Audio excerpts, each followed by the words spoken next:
সুনামগঞ্জের মানুষেরা, আমি আল্লাহরে কোনোদিন দেখছনি? বলবে না না না, আল্লাহ তোমারে কোনোদিন দেখলাম না।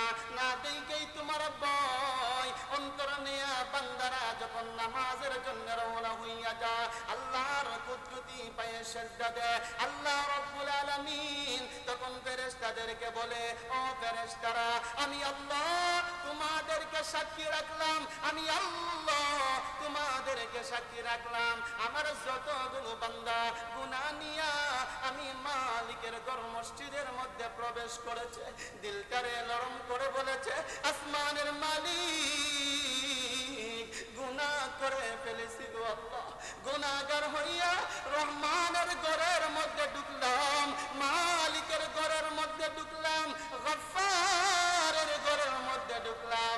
আল্লাহ জীবনে যত গুনাহ করেছি খালেস নওতে তওবা করিতেছি।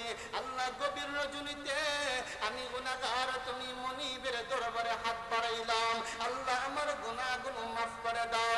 জীবনে যত গুনাহ করলাম আল্লাহ, গুনাহগার বানায়া জাহান্নামের মধ্যে নিও না, গুনাহগার বানায়া কবরের মধ্যে নিও না। আল্লাহ তোমার ঘর মসজিদের মধ্যে ঢুকলাম, ও মালিক গুনাহ করার ক্ষমতা দিয়েছ, গুনাহ করে ফেলেছি, ভুল করে ফেলেছি, তোমার কুদরতি পায়ে সিজদা দিলাম, আল্লাহ আমার গুনাহগুলো মাফ করে দাও, আল্লাহ আমার গুনাহগুলো মাফ করে দাও। আল্লাহ রাব্বুল আলামিন বলবেন, ও যুবক ভাইয়েরা, ও বৃদ্ধ বাবারা, ও আমার মা,